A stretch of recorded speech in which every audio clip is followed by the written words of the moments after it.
Respect is strange. Some people walk into a room and get it instantly. No shouting, no proving, no begging. And then there are others who try everything, yet still get ignored, interrupted, or dismissed. So what's the difference? It's not money. It's not looks. It's not even confidence alone. It's psychology. And once you understand it, you stop chasing respect and start naturally receiving it. What respect really is. Most people think they understand respect, but they don't. They confuse respect with being liked, being agreed with, being praised, being feared. And because of this misunderstanding, they chase respect in the wrong way their entire life. They try to force it. They try to demand it. They try to earn it through over-explaining, pleasing, or proving themselves. But real respect doesn't work like that. In fact, the harder you try to get it, the more it slips away. So the real question is, what is respect actually? And why do some people naturally receive it without trying at all? Respect is not emotion, it's behavior. Here's the first truth most people miss. Respect is not an emotion people feel toward you. Respect is a behavior people display around you. Let that sink in. You don't see respect in someone's mind. You observe it in their actions. For example, do they interrupt you or wait for you to finish? Do they dismiss your words or consider them carefully? Do they challenge you carelessly or speak with awareness? Respect is not "I like you." Respect is how I adjust my behavior because of your presence. And this is why respect is so powerful, because it controls interaction, not just emotion. Respect is a perception of value. At its core, respect is about perceived value. Not money, not status, not looks, but psychological value. People subconsciously ask 3 questions when they meet you. Do you respect yourself? Do you have control over yourself? Are you stable or emotionally reactive? Based on the answers, their brain assigns a level of value to your presence. And here's the key. People respect what feels stable, grounded, and self-directed. They resist what feels unstable, needy, or approval-seeking. So respect is not something you request. It is something people calculate about you unconsciously. Respect is built on energy, not words.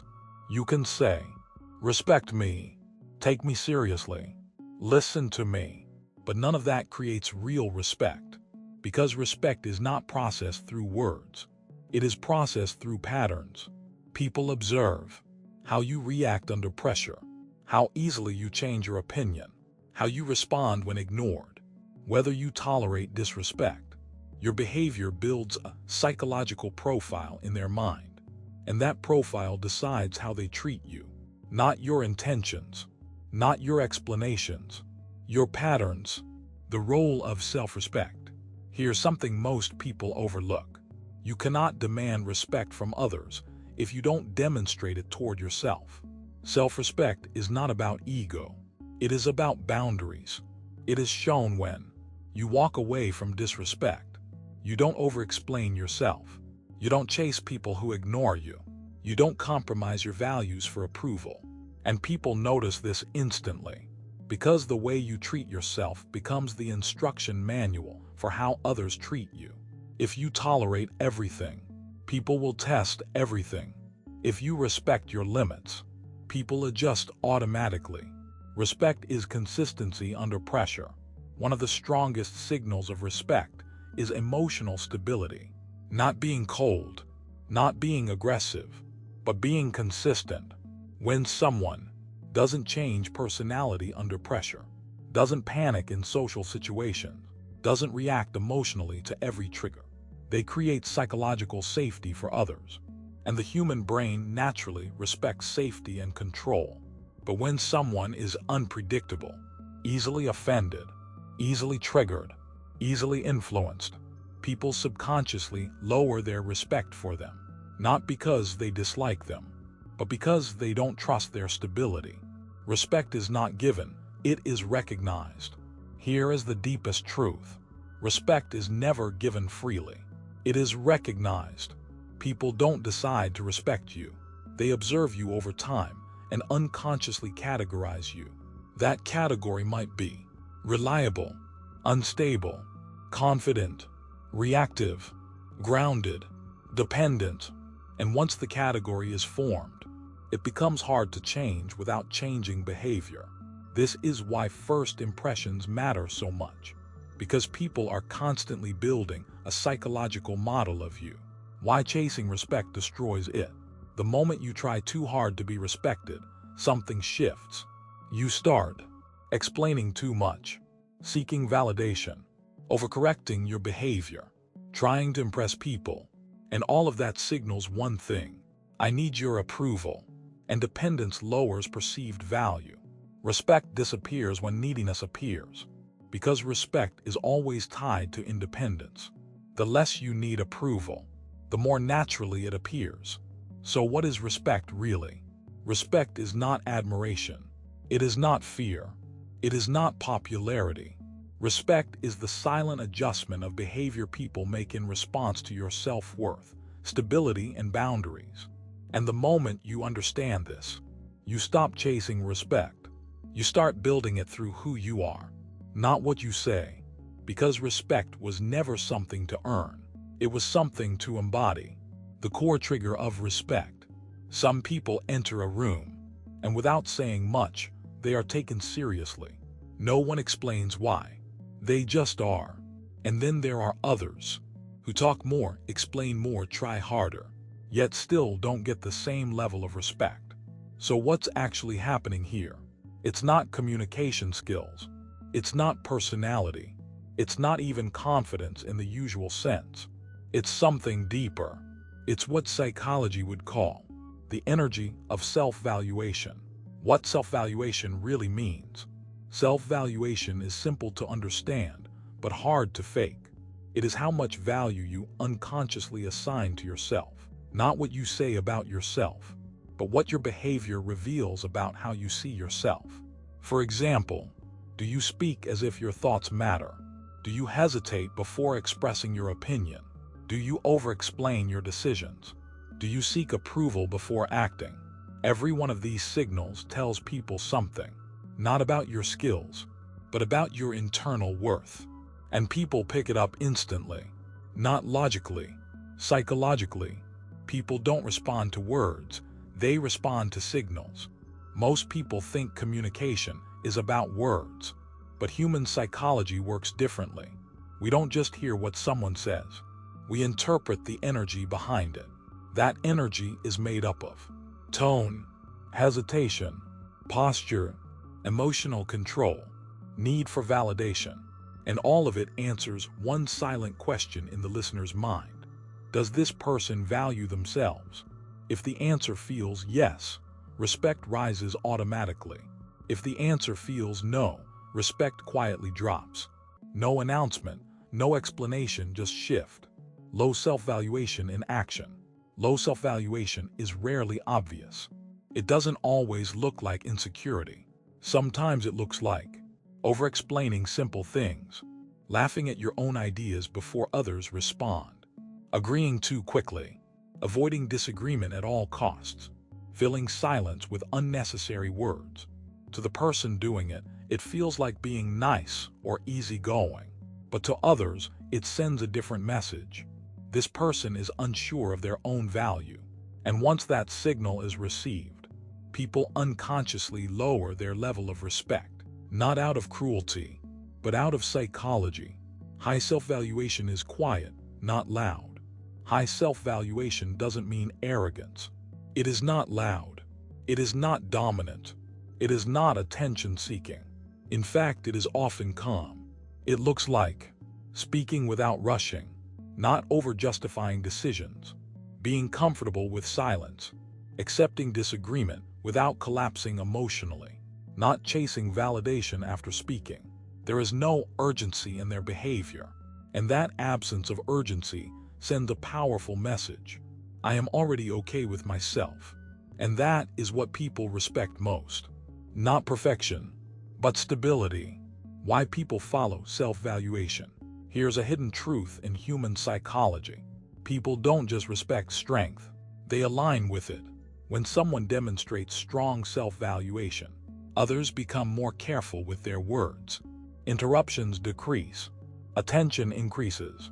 Listening becomes more active, not because they are forced, but because the mind naturally adjusts to perceived value hierarchies.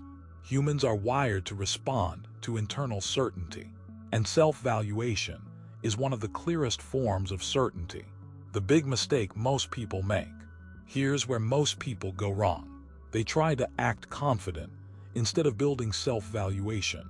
So they copy dominant behavior, force eye contact, try to sound powerful, fake certainty, but it doesn't work long-term because behavior without internal belief feels unnatural, and people subconsciously detect that mismatch. Real respect cannot be performed.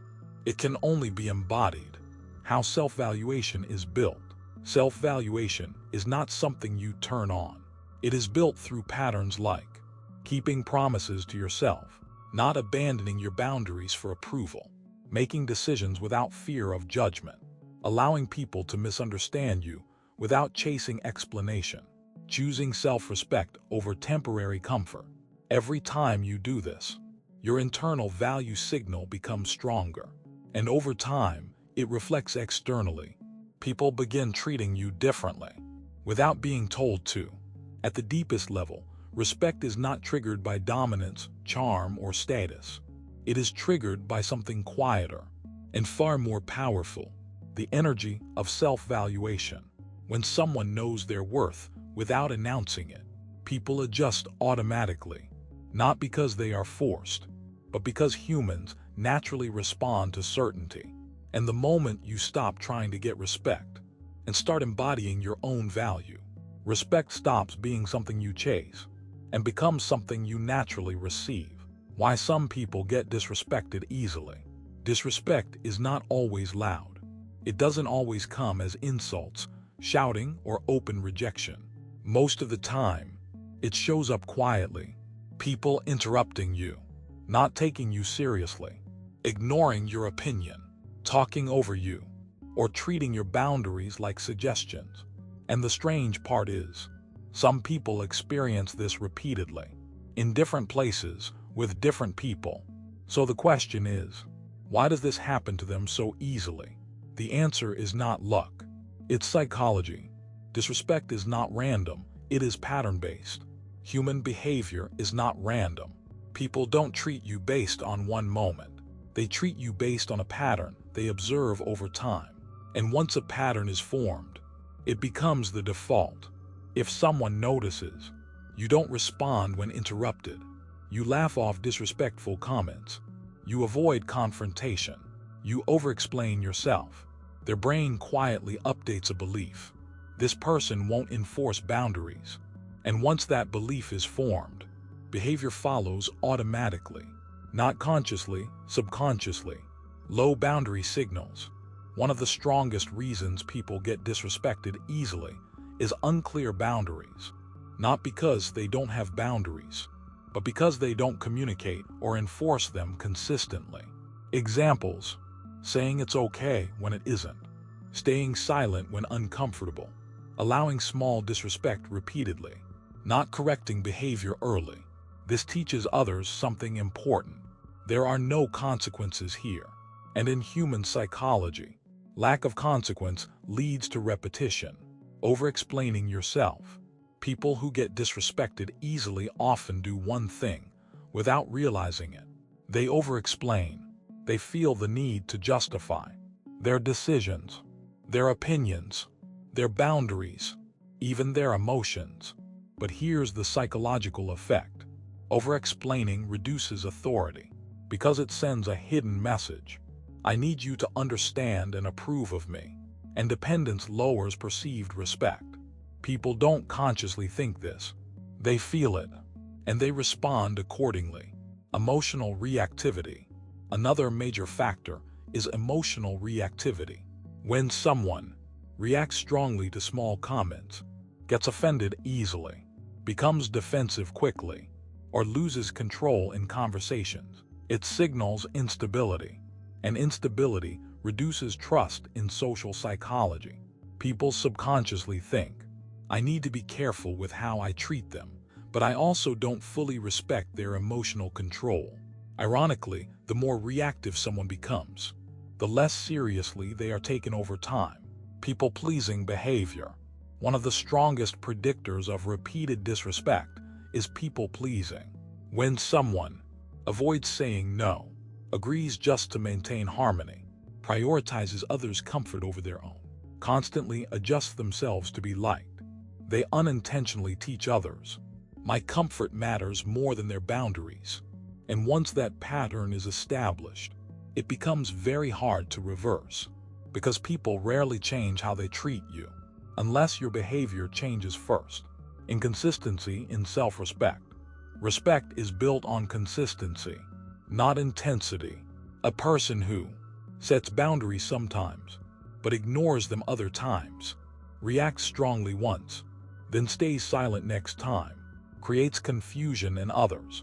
And confusion leads to testing behavior. People start pushing limits slowly to see what is acceptable and what is not. And if there is no consistent resistance, disrespect gradually increases.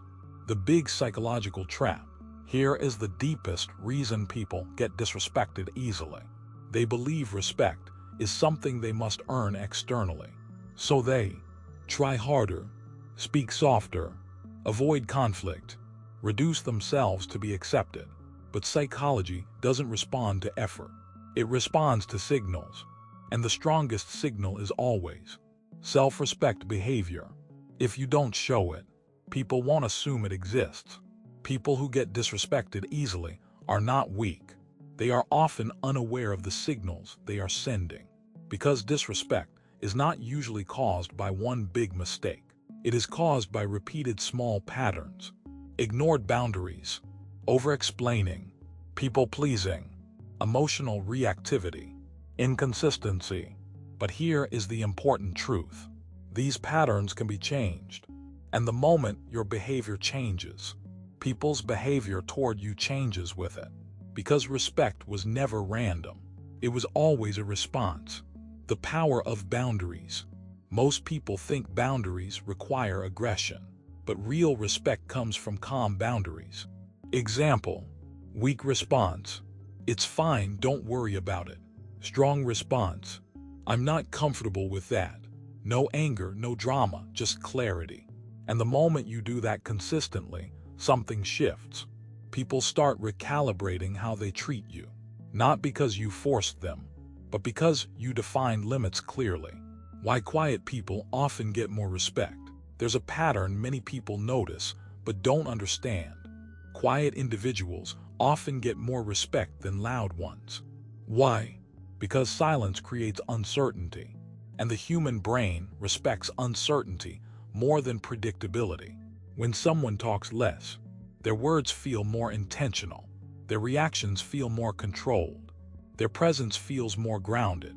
But when someone talks too much, their value feels diluted, their presence feels scattered, their words lose weight. Respect increases when words become scarce but meaningful.